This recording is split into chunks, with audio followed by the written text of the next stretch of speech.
네, 반갑습니다. 주털남, 주털남 7번째 시간인데요.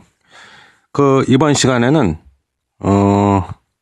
긴급 진단, 그냥 진단도 아니고, 긴급 진단, 이라는 그 제목으로 좀 걱정들을 많이 하실 것 같다는 생각이 들었어요. 그래서 그 시황에 대해서 뭐 짧게나마 좀, 분석해보는 시간을 가져보도록 하겠습니다.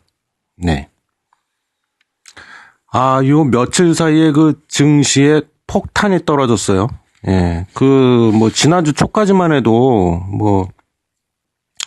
증시가 막 펄펄 끓는다 이런 얘기 나오면서 2600선을 목전에 두었었죠. 코스피가.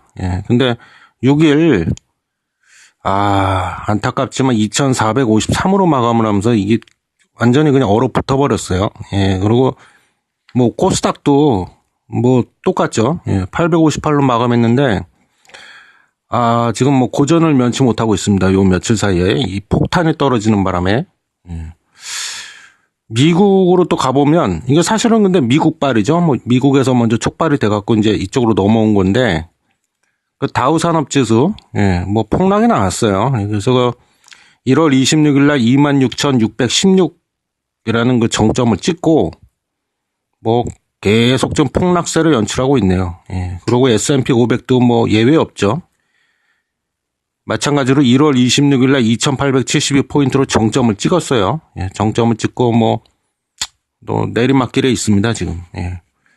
일본이라고 별 수 있겠습니까? 일본 니케이 지수도 지금 폭락하죠. 지금 그래서 아시아 주요 증시하고 유럽은 어떨까요? 그럼 유럽도 마찬가지라는 거예요. 유럽 주요 증시도 일제히 지금 하락세를 보이고 있습니다. 이게 투자자 입장에서 보자면 상당히 당황스러운 거예요. 그죠? 그래서 먼저 이런 생각이 듭니다. 저 역시도 그렇지만, 이게 참 주식 투자라는 게 하면 할수록, 이게 정말 어려운 시장이구나. 증시가 주식 투자라는 게 쉬운 게 아니구나. 그런 생각이 많이 들고요.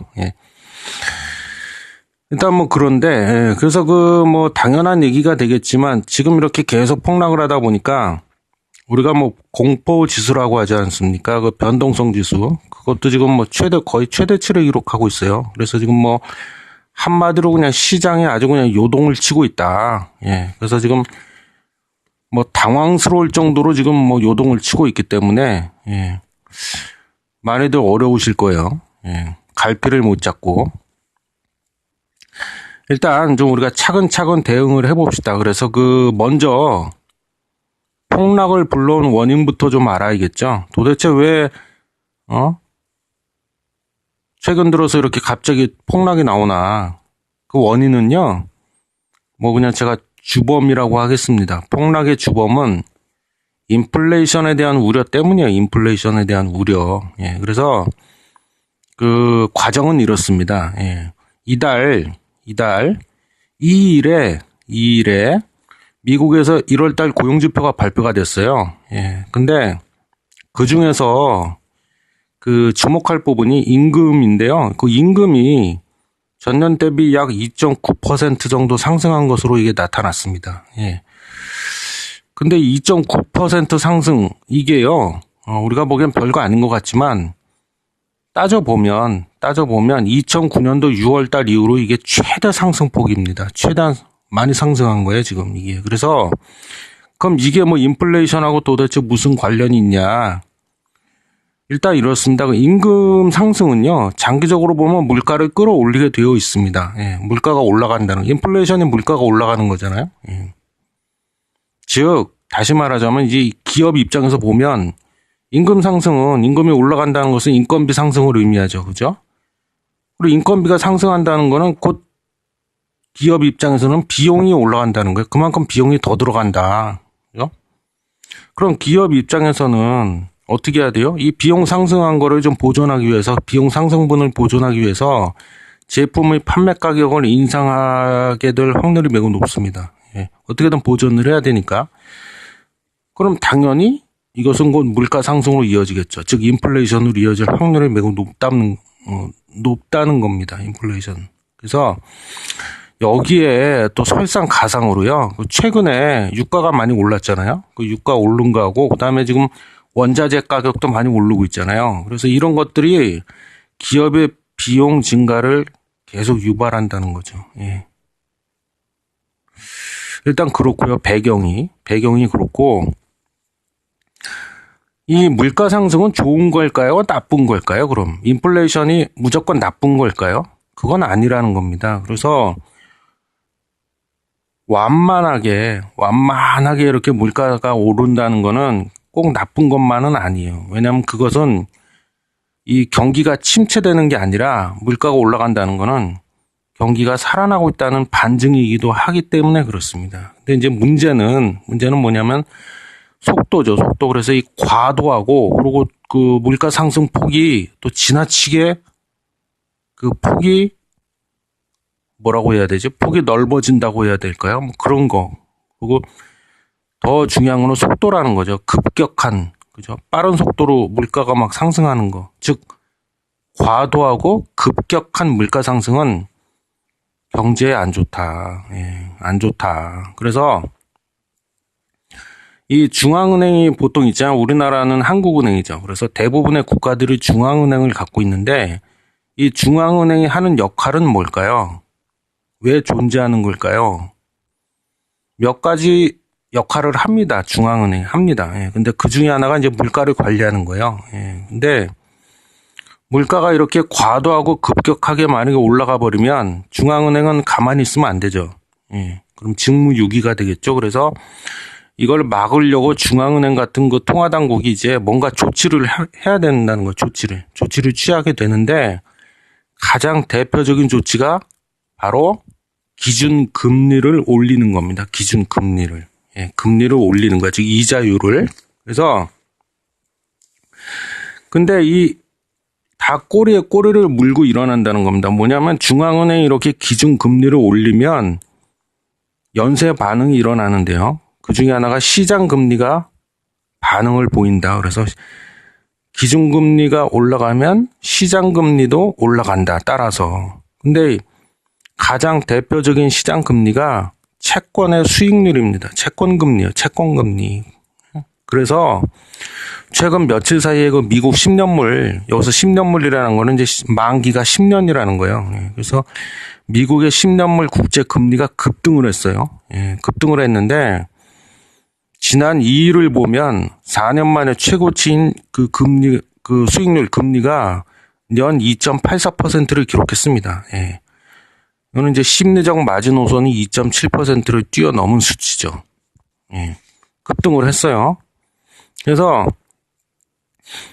미국 연준에서 올해 아마 기준금리를 수차례에 걸쳐서 지금 뭐 시장에서는 뭐 3번 내지 4번 올릴 거다 이렇게 많이들 보고 있는 것 같아요. 그래서 그 수차례에 걸쳐 인상할 거라는 그 불안감 때문에 이렇게 오른 거죠. 시장금리가 먼저 반응을 해서 시장금리의 대표적인 그 시장금리, 그게 이제 채권 수익률이라고 했잖아요. 채권금리. 그래서 미국의 그 10년물 국채 금리가 급등을 한 겁니다. 예, 그래서 이거는 이제 뭘 의미하냐. 한마디로 그냥 모두가 다 공포에 질린 상태다, 지금. 그죠? 예, 그래서 중간 정리하겠습니다. 예, 중간 정리하고 가죠. 중간 정리하자면 인플레이션이 곧 발생할 거라는 그 기대 인플레이션 심리가 지금 최고조에 달아있는 상태고, 이로 인해 그 본격적인 금리 상승기가 앞으로 이제 도래할 것이라는 불안감이 국채 금리를 급등을 시켰고요. 이것이 바로 증시 또한 폭락을 시켜버린 겁니다. 아시겠죠? 예. 일단 중간 정리하면 그렇고요. 그 일반적으로 금리 급등, 즉 금리가 빠른 속도로 급격하게 올라가는 것은 기업한테는 악재일까요? 호재일까요? 일반적으로 악재로 받아들여집니다. 왜냐하면 금리가 상승한다는 것은 기업의 부채 부담을 늘리는 결과를 가져오기 때문에 그래요. 즉 돈을 빌릴 때 비용이 예전보다 많이 든다는 겁니다. 이자율이 올라가기 때문에. 그렇기 때문에 일반적으로 증시에서는 악재로 받아들여지는 게 보통이고요. 그래서 그 보통 일반적으로 금리하고 증시는 서로 반대로 움직이는 경향이 있습니다. 예, 이거를 반드시 아셔야 돼요. 예. 근데요, 이게 또 따지고 보면 2008년도에 미국에서 뭐가 터졌죠? 예, 금융위기가 발생했잖아요. 근데 금융위기가 터지기 전까지만 해도 금리와 증시는 보통 같은 방향으로 움직였었어요. 예. 그러던 것이 이게 금융위기 이후 반대 방향으로 흐름이 바뀌어버린 거죠. 예.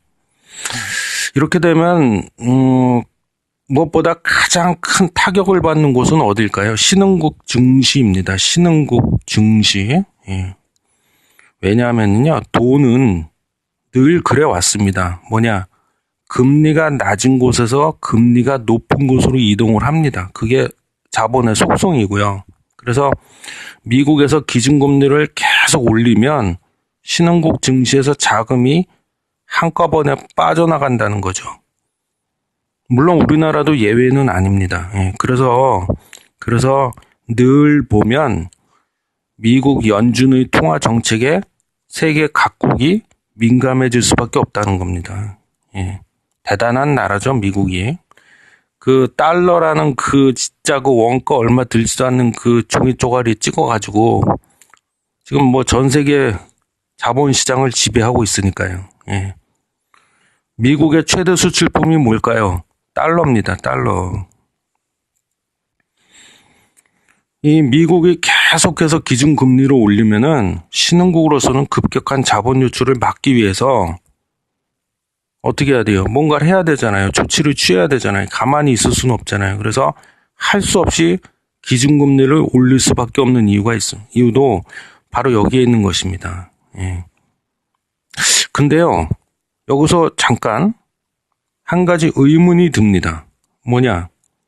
아니, 미국에서 뭐 금리를 그렇게 올리면 우리나라 같은 그 신흥국들도 같이 올리면 되지. 그게 무슨 문제야? 그죠? 같이 그냥 올리면 되지, 심플하게. 라고 생각할 수도 있는데, 근데 그게 그렇게 간단한 문제가 아닙니다, 사실은. 예. 당장 우리나라만 봐도요, 연일 뭐 가계부채, 그리고 기업부채, 이게 계속 증가하고 있어요. 이런 와중에 기준금리를 막 올려버리면 어떻게 돼요? 은행들도 수익성이 악화되니까 이거를 보존하기 위해서 대출 금리를 올릴 수밖에 없어요. 은행들이 대출 금리를 올리면 경제 주체인 가계 그리고 기업 등의 비용 증가로 이어집니다. 예. 그럼 어떻게 돼요? 가계 같은 경우는 소비를 줄이게 되겠죠? 기업은 투자를 줄입니다. 투자. 그리고 고용을 늘리지 않습니다. 고용 축소로 이어지죠. 예. 그래서 이렇게 되면 이제 각 경제 주체들의 경제 활동이 위축된다는 겁니다. 예. 그래서 그렇게 되다 보면 당연히 경제 성장은 어떻게 돼요?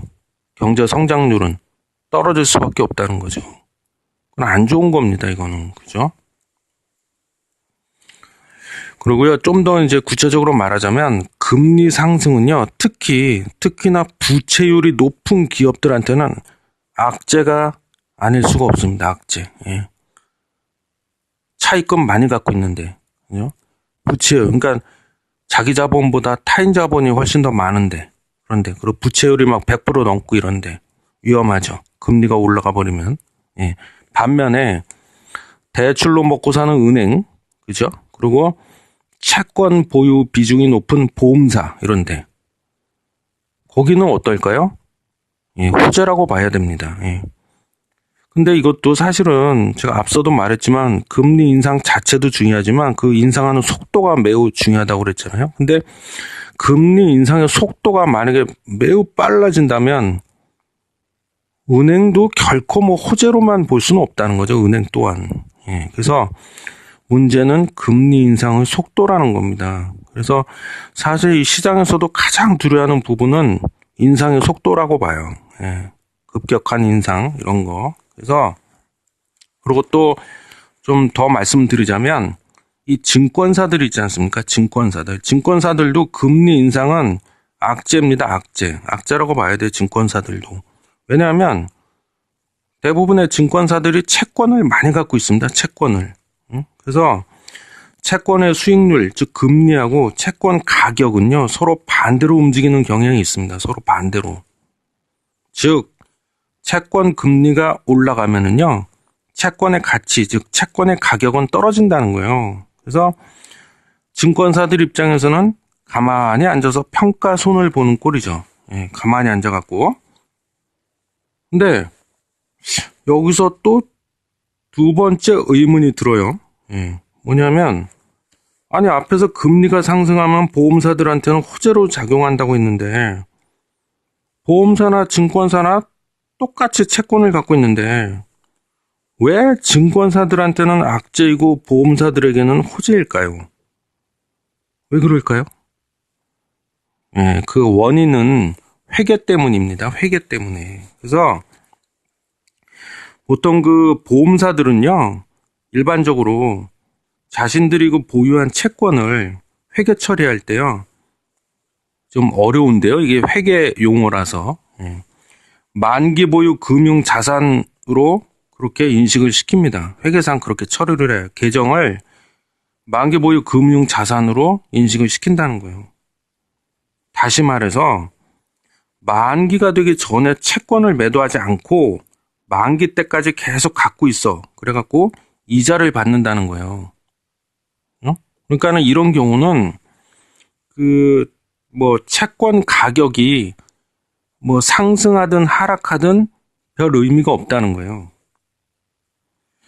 그렇기 때문에 이 만기 보유 금융 자산으로 인식을 시켜놓는다면 금리 상승은 채권 금리 상승으로 제가 이어진다고 했잖아요. 그 말은 뭐야?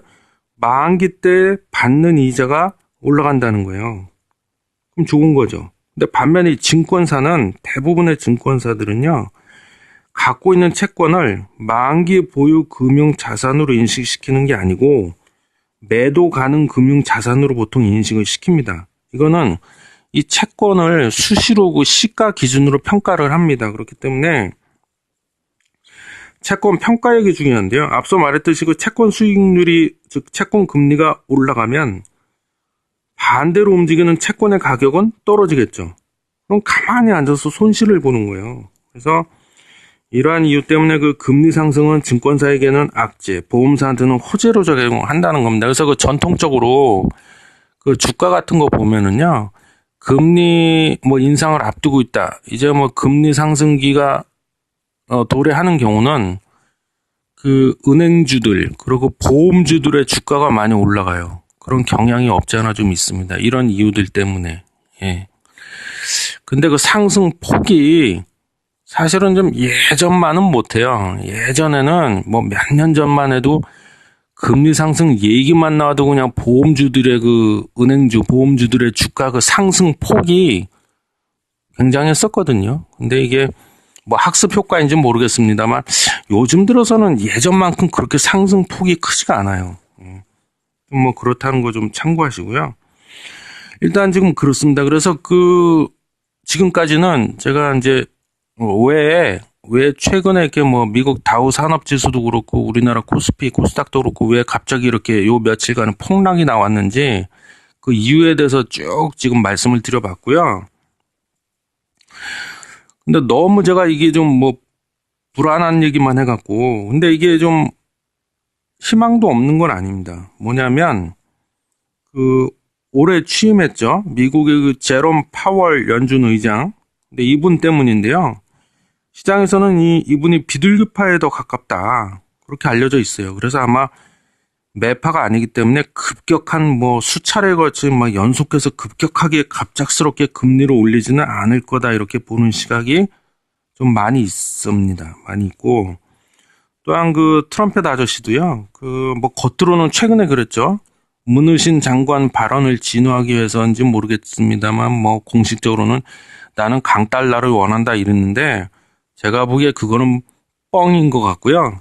예, 내심으로는 달러 강세를 원하지 않을 겁니다. 달러 약세를 원한다고 보기 때문에 그래서 그것도 좀 희망적인 얘기라고 봐야겠죠. 근데 또 반대측, 즉 부정론자들은요, 또 이렇게 말하고 있습니다. 얼마 전에 트럼펫 아저씨가 의회에서 국정연설을 했죠. 국정연설을. 근데 그걸 갖고 지금 얘기를 하고 있는데 부정론자들은 그 국정연설에서 이제 뭐 여러 가지 얘기를 했죠. 뭐 대북 정책도 얘기했고 뭐 다 얘기했는데 이 아저씨가 이제 자기가 그 공약으로 내세웠었잖아요. 그 인프라 투자를 많이 하겠다. 예? 그래서 그 공약을 이제 본격적으로 그 실행에 옮기겠다 이런 말을 했어요.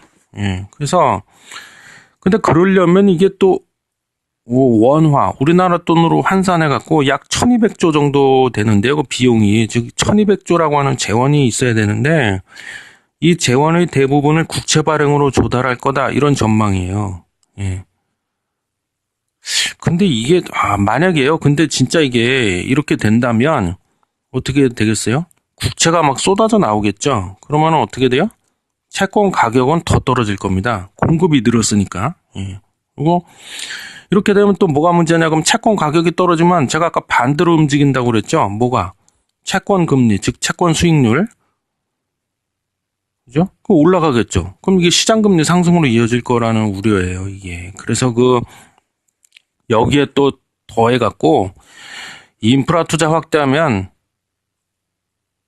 이런 양상을 띌 겁니다. 단기적으로 경기 과열이 일어날 거예요. 경기 과열. 그럼 이게 또 어떻게 해요? 경기 과열을 내버려 두면 안 되잖아요.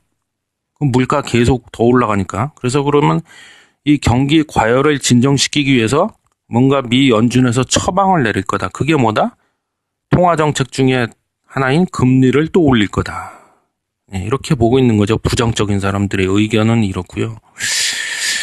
글쎄요, 모르겠습니다. 뭐 시간이 지나봐야 알겠지만 아무튼 이래저래 당분간 시장의 혼란은 피할 수 없을 것 같아요. 예. 그렇습니다. 그래서 마지막으로 오늘 뭐 긴급 진단 시황 분석 뭐 짧게 좀 진행을 하고 있는데요. 끝으로 마지막으로 제 사견을 좀 밝히자면 일단은 이렇습니다. 제 생각은 뭐냐면 앞으로 최소한 3월 달에 미국 FOMC 회의가 또 있죠. 예. 거기서 이제 금리 얘기가 나올 텐데 최소한 3월 달, 한 달 조금 더 남았죠. 그래서 3월 달 미국의 FOMC 회의 결과가 나오기 전까지는 당분간 그때까지는 증시 조정은 피할 수 없다고 봅니다. 예.